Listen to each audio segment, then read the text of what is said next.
Well, once a week we travel out to the other coast here, out to California, where resides Michael Snyder, and wherein resides What's Happening in Movies. Yes, Michael, how are you?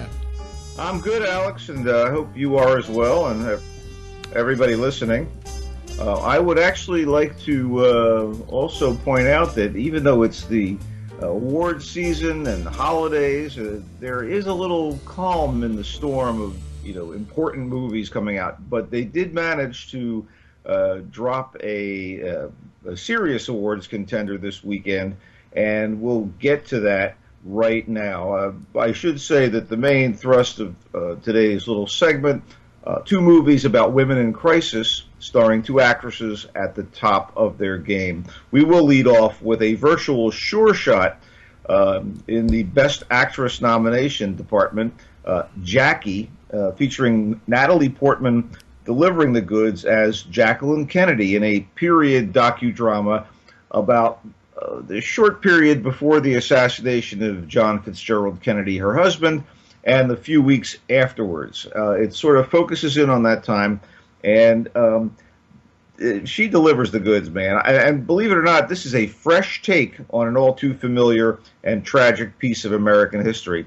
And it's pretty damn relevant today to think about it, when the concept of the so-called best and brightest running the U.S. executive branch, which was embodied in the 60s by John Kennedy and Jackie, is now deemed kind of quaint or outmoded, as the role of President and First Lady are on the verge of being assumed by what appears to be the antithesis to JFK and his highly educated, articulate, stylish, and classy wife, Jackie.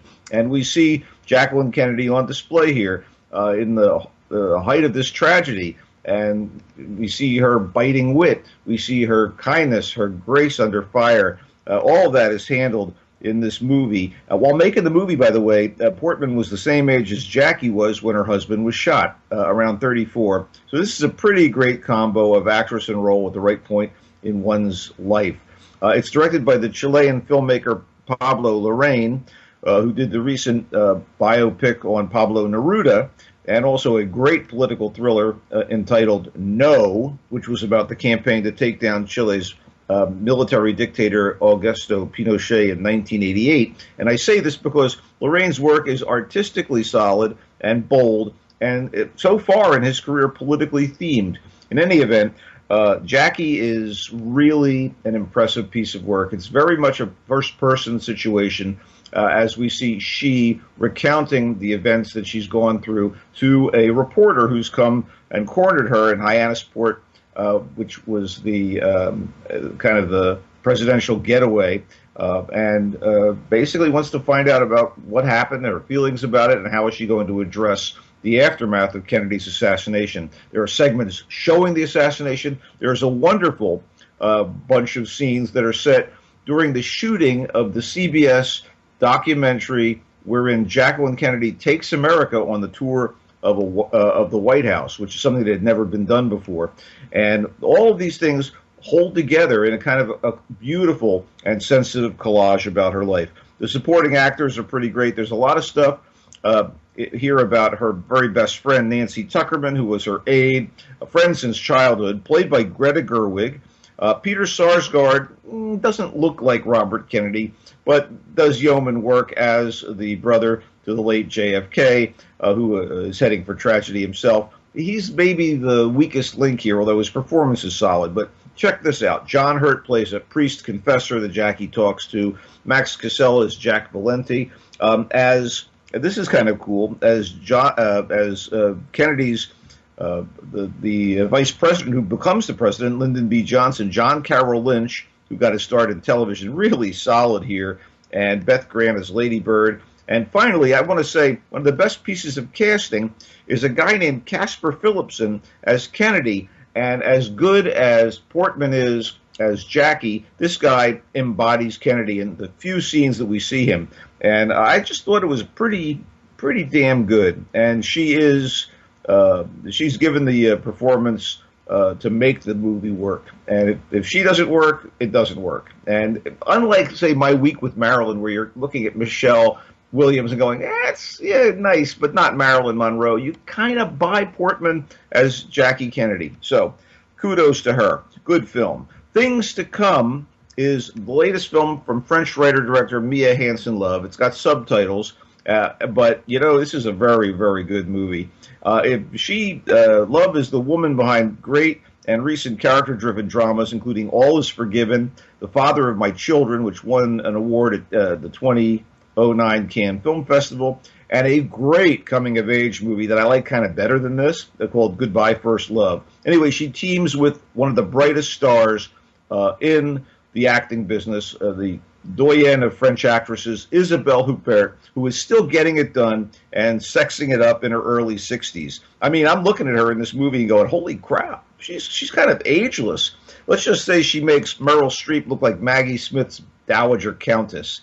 I mean, in Things to Come, this movie, she plays a philosophy teacher whose world completely collapses when her mother dies, she gets fired from her job, and she finds out that her husband is cheating on her. It's like the perfect storm of crap, the trifecta. And Huppert is ideally capable of portraying a woman who's trying to navigate such a hellish situation. And she's got a lot to do to keep her life on track, and we see it there. The choices she makes, the mistakes, the misapprehensions, the agony, and the occasional triumphs.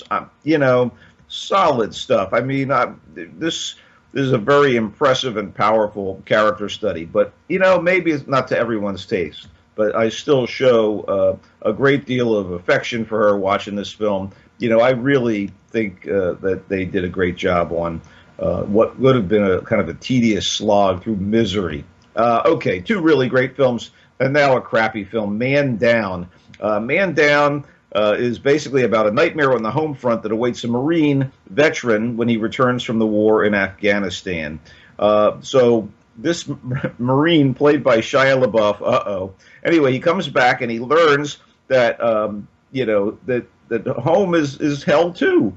He finds out that, first off, he doesn't know where his kid is, and then and his wife. So he has to go out and find the kid and the wife. By the way, the wife, Natalie, played by Kate Mara. His best buddy and fellow Marine is played by Jay Courtney. They're solid, but this just seems kind of bogus. As you know, we cut back and forth between the past and the present. It just didn't have the depth and the power that something that is so psychologically deep, or something that should be this psychologically deep and suspenseful ought to be. I kind of wish it had been better. Gary Oldman is also in the movie as a counselor that does his best to try to help this, you know, Marine under fire, if you will. Directed by Dito Montel. It just didn't work for me. You know, it just didn't work for me at all.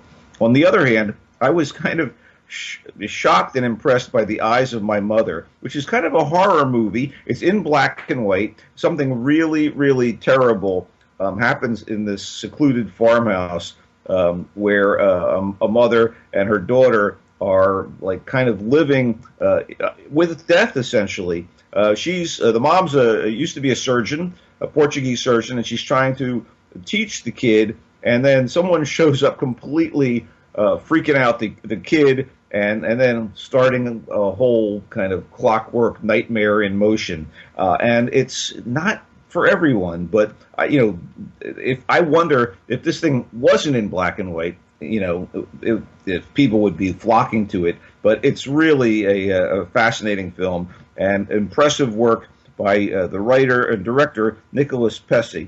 And, you know, a solid cast nobody ever saw before. But you know what? Sometimes those movies are the best. You don't have any preconceived notion. Natalie Portman has to get past being Natalie Portman to make you believe she's Jackie Kennedy. The actors in The Eyes of My Mother, you never saw them, and they just strike a major chord. So that's basically it in terms of spotlighted films this weekend, unless you have something you've seen recently and want to talk about. No, not really. Nah. What are you watching on the tube, buddy? Just the regular stuff. You know, nothing new to report on that front either. The mysteries of Westwood continue to in some cases be solved, and in other cases puzzles I have no idea what that show is. Oh my God, it's wonderful. I love it. You know, I gave my time and effort to watching it, and it's paying off big time. What is it? Is it an American show? Westworld? Oh, Westworld. I thought you said Westwood. Oh, I don't know. Westwood is where I had dinner the other night. Oh, wait. I bet it said Westwood. Have you seen Westwood? Oh, the restaurants are fantastic. You said Westwood, and I went, Tales of Westwood. Yeah, Westworld. No, Westworld. Oh, no, Westworld's okay. You know, it's all right. It's talk about awards-winning performances. You got to figure Anthony Hopkins gets some serious love for his performances as Ford, the mastermind behind Westworld. He's playing the role he's always played. You know, and so well, and with relish. Well, anyway, that's about it. I don't think the show's that. I don't think the show's that good to get Emmys, but you know, it's a good enough show. I love it. It just struck a chord with me. Yeah, well. Anyway, that's it. So let's roll. I guess you can check me out on Twitter at Culture Blaster and at the Michael Snyder's Culture Blast page on Facebook, which you can like. You can link into our conversations and read articles. And we'll be back hopefully with even more interesting films next week. Thank you very much, Michael, and we will look forward to that. I'm Alex Bennett, and this is GABNet. And more of GABNet at GABNet.net continues.